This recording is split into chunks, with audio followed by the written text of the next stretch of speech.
companies used to control most of the world's oil, and now governments control 3/4 of the world's oil. Maybe that's why oil companies now have to control governments. And to explain it to us really well is the author of this op-ed piece that was in the New York Times yesterday, Antonia Juhasz, who is an analyst with Oil Change International, a watchdog group, and also the author of a book called The Bush Agenda, which I have not read. I can't wait. Invading the World, One Economy at a Time. How are you, Antonia? I'm doing great. Thanks for having me, Randy. Oh, are you kidding? I was so grateful to read this yesterday because it was so concise and so clean and well written and exactly what I was suspecting and what I was reading about in these very long form pieces of journalism about the production sharing agreements. And here it was, just so concise and accessible by a little brain like me. So thank you for that. Thank you very much. All right, now explain to me what's likely, I mean, the production sharing agreements, which is probably the most egregious part of the hydrocarbon law, which is not done yet. And some people in the United States think it's done. It's a fait accompli, one of my listeners told me yesterday. Explain what production sharing agreements would do for Iraq and for the oil companies. Sure. The contract, yes, the law, as you say, it's passed Iraq's cabinet, but not its parliament, so It's not yet law. Allows for Iraq's national oil company to only have control of 17 of Iraq's oil fields. Iraq has 80 known fields and lots more of expected unknown, as of yet undiscovered fields. So all the rest, everything but the 17, is open to foreign private investment.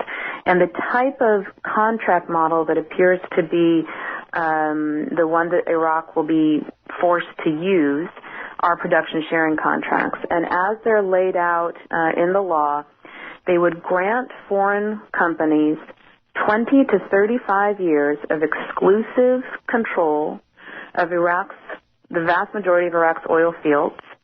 They would not have to partner with Iraqi companies or hire or train Iraqi workers, transfer any technology, invest any money in Iraq, and they would have highly favorable revenue and profit sharing plans. One of the earlier versions of the law actually stipulated that the private companies would get 70% of the profits and Iraqis would only get 30%.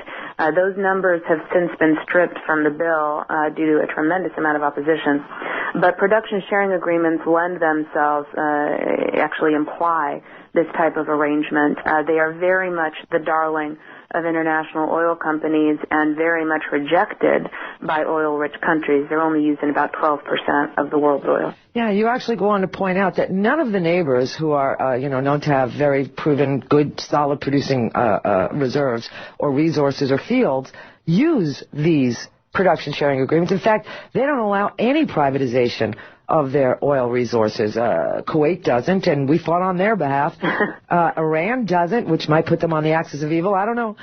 Saudi Arabia doesn't, but of course, what are you going to do? The Saudis are related to Bush somewhere along their bloodline. Mm-hmm. So this is the first time any Middle Eastern company would actually give foreign, not only privatization, but foreign ownership on top of it to these four major oil companies left in the world.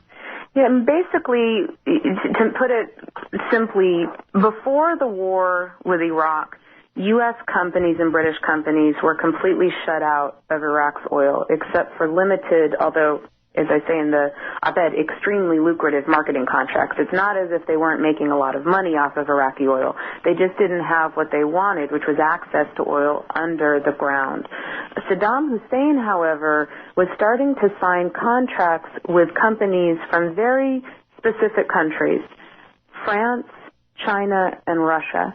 Now, what these three countries have in common is that they sit on the UN Security Council and that they would have been in a position, if they wanted to take a stand against the sanctions regime so that they could take advantage of these oil contracts with Saddam.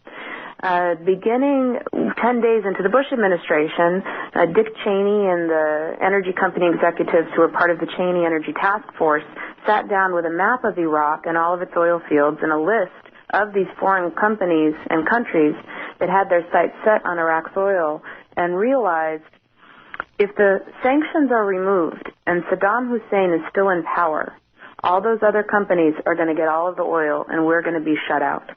So the invasion happened.